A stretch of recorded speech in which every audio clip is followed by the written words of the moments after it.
Anakapalli ring రోడ్డులోని YCP జిల్లా కార్యాలయంలో నిర్వహించిన మీడియా సమావేశంలో ఎలిమెంట్స్లీ నియోజకవర్గ సమన్వయకర్త కరణం ధర్మశ్రీ, జిల్లా అధ్యక్షుడు బొద్దెడి ప్రసాద్ మాట్లాడారు. పంచదార్ల క్షేత్ర పవిత్రతను అక్రమ మైనింగ్తో ధ్వంసం చేస్తున్నారని ఎంపీ సీఎం రమేష్ ఆయన బినామీలపై పలుమార్లు రాష్ట్ర అధికారులకు ఫిర్యాదు చేసినా చర్యలు తీసుకోలేదని ఆరోపించారు. రేపు నిర్వహించే చెలో పంచదార్ల కార్యక్రమాన్ని విజయవంతం చేయాలని పార్టీ శ్రేణులకు పిలుపునిచ్చారు. 2 నెలలుగా ఇది వివిధ బంధాలు కలెక్టర్ దృష్టి తీసుకెళ్ళాం, ఏడీ మైన్స్ దృష్టి తీసుకెళ్ళాం, స్థానిక ఎంఆర్ఓ గారి దృష్టి తీసుకెళ్ళాం, ఏడీ విజిలెన్స్ దృష్టికి తీసుకెళ్ళాం. అలాగే డైరెక్టర్ ఆఫ్ మైన్స్ చంద్రశేఖర్ ఆయన దృష్టికి తీసుకెళ్ళాం.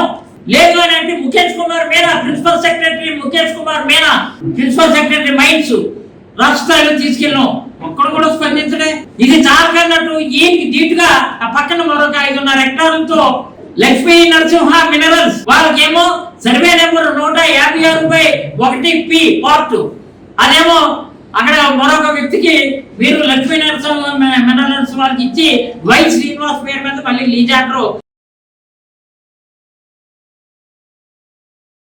జరిగిన సంఘటనలకి మెట్లు కలిగే సనాతనవాది పవన్ కళ్యాణ్ గారు, ఇది మీ నియోజకవర్గం, మీ జనసేన పార్టీ ప్రాతినిధ్యం వహిస్తున్న నియోజకవర్గంలో ఇంత దోపిడీ జరుగుతూ దేవాలయాల్ని అప్రతిష్ట తీసుకొచ్చే కార్యక్రమాలు జరుగుతూ దేవుడి సంపదను దోచుకుంటుంటే ఈ సనాతనవాది గారు ఎక్కడున్నారు?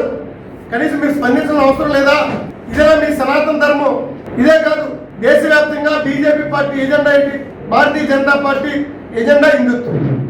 అనేక సందర్భాల్లో హిందుత్వం మీద అనేక మాటలు ఉపన్యాసాలు చెప్పే మీరు, మీ పార్టీ చెందిన పార్లమెంట్ సభ్యుడు, మీ పార్టీ చెందిన పార్లమెంట్ సభ్యుడు ఆధ్వర్యంలో జరుగుతున్నటువంటి ఈ దోపిడీకి మరి ఈరోజు బీజేపీ వాళ్ళు స్పందించాలి కదా. హిందూ దేవాలయాలు పరిరక్షిస్తామని చెప్తున్న మీరు, హిందూ దేవాలయాలు పురాతనంగా ఉండే 9వ శతాబ్దంలో దేవాలయాల్ని